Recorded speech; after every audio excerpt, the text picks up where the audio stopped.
এই দাঁড়া, কোথায় যাচ্ছিস? আমরা তো পরীক্ষা দিতে যাচ্ছি। আমাদের কি বাবা আটকেছেন কেন? আগে এমএলএ চলে যাবে, তারপর তোরা যাবি। সাইডে লাগা।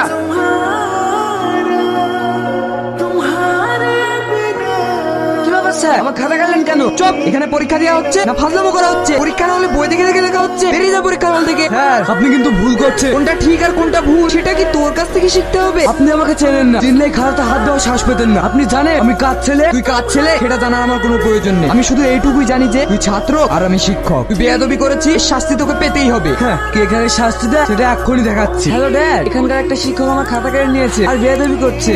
মাস্টারমশাই, আমার ছেলে খাতা কেটেছেন কেন? আপনার ছেলেকে জিজ্ঞেস করুন ও কি করেছে। এই বাবু, কি করেছিস রে? তেমন কিছু না ড্যাড, একটু বই দেখে লিখছিলাম। তাতে কি হয়েছে? সামান্য বই দেখাই তো লিখেছে। দেন দেন, খাতাটা ফেরত দেন। না, আমি কখনোই পারবো না। আপনি বাবা হয়ে ছেলেকে বড়কে ক্লিপ তৈরি করছে। এত বড় স্পর্ধা! আপনি জানেন আমি আপনার কি করতে পারি? আপনি আমার কিছুই করতে পারবেন না। যদি পারেন তো আমাকে ট্রান্সফার করতে পারবে। তাই বলে আমি মানুষ তৈরি করার কারিগর হয়ে পশু হতে দেবো না।